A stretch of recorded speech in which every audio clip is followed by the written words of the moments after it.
ॐ क्लीं कृष्णाय नमः। ॐ क्लीं कृष्णाय नमः। ॐ श्री गणेशाय नमः।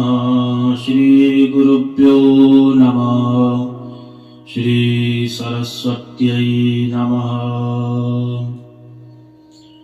ॐ कृष्णाय वासुदेवाय हरये परमात्मने प्रणतक्लेशनाशाय गोविन्दाय नमो नमः।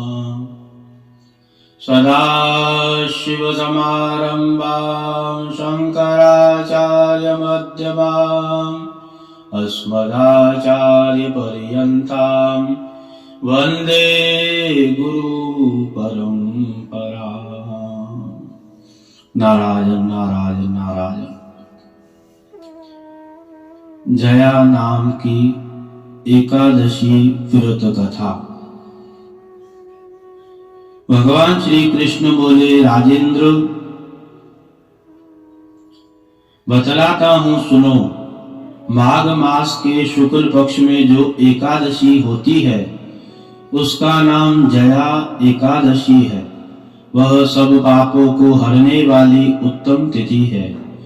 पवित्र होने के साथ ही पापों को नाश करने वाली है तथा मनुष्यों को भोग और मोक्ष प्रदान करती है।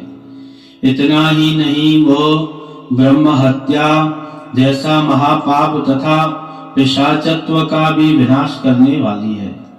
इसका व्रत करने पर मनुष्यों को सब प्रकार की प्रेत योनियों से छुटकारा प्राप्त होता है।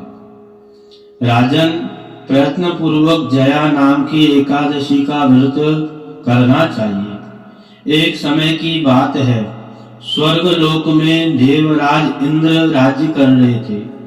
देवगण पारिजात वृक्ष से भरे हुए नंदवन में अप्सराओं के साथ विहार कर रहे थे। 50 करोड़ गंधर्वों के नायक देवराज इंद्र ने स्वेच्छानुसार वन में विहार करते हुए बड़े हर्ष के साथ नृत्य का आयोजन किया। उसमें गंधर्व गान कर रहे थे, जिसमें पुष्पदंत, चित्रसेन तथा उसका पुत्र, यह तीनों प्रधान थे। चित्रसेन की स्त्री का नाम मालिनी था। मालिनी ने एक कन्या उत्पन्न हुई थी जो पुष्पवती के नाम से विख्यात थी। पुष्पदंत गंधर्व के एक पुत्र था जिसको लोग माल्यवान कहते थे। माल्यवान पुष्पवती के रूप से अत्यंत मोहित था। यह दोनों भी इंद्र के संतोषार्थ नृत्य करने के लिए आए थे। इन दोनों का गान हो रहा था। इसके साथ अप्सराएं भी थी। परस्पर अनुराग के कारण ये दोनों मोह के वशीभूत हो गए। चित्त में भ्रांति आ गई, इसलिए वह शुद्ध गान न गा सके। कभी ताल भंग हो जाता और कभी गीत बंद हो जाता था।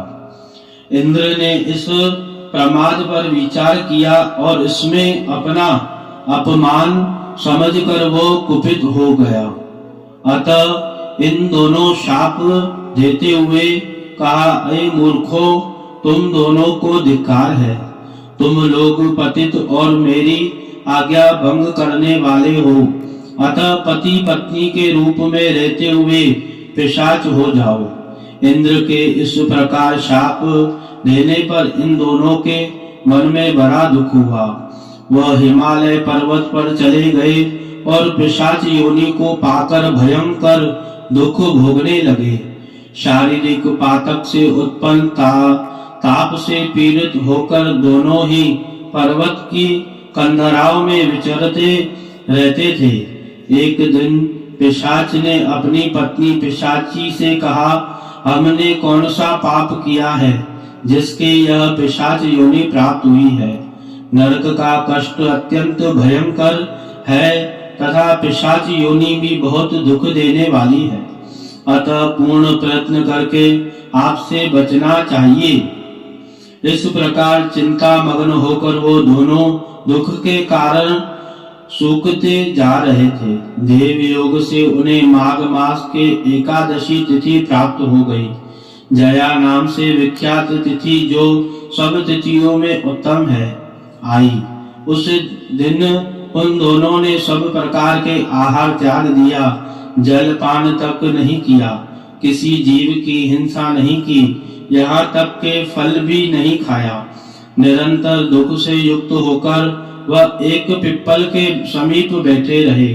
सूर्यास्त हो गया, उनके प्राण निकलने वाली भयंकर रात उपस्थित हुई।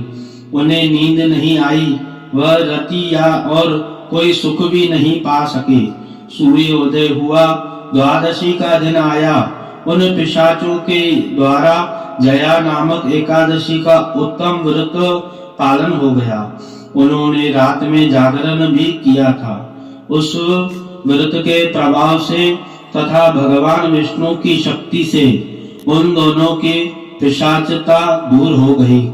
पुष्पवती और माल्यवान अपने पूर्व रूप में आ गए। उनके हृदय में वही पुराना स्नेह उमड़ रहा था। उनके शरीर पर पहले ही जैसा अलंकार शोभा पा रहे थे। वह दोनों मनोहर रूप धारण करके विमान पर बैठे और स्वर्ग लोक में चले गए। वहां देवराज इंद्र के सामने जाकर दोनों ने बड़े प्रसन्नता के साथ उन्हें प्रणाम किया। उन्हें इस रूप में उपस्थित देखकर इंद्र को बड़ा विस्मय हुआ। उन्होंने पूछा, बताओ इस पुण्य के प्रभाव से तुम्हें दोनों का पिशाचत्व दूर हुआ है। तुम मेरे शाप को प्राप्त हो चुके थे, फिर किस देवता ने तुम्हें उससे छुटकारा दिलाया है? माल्यवान बोले, स्वामिन, भगवान वासुदेव की कृपा तथा जया नामक एकादशी के व्रत से हमारी पिशाचता दूर हुई है।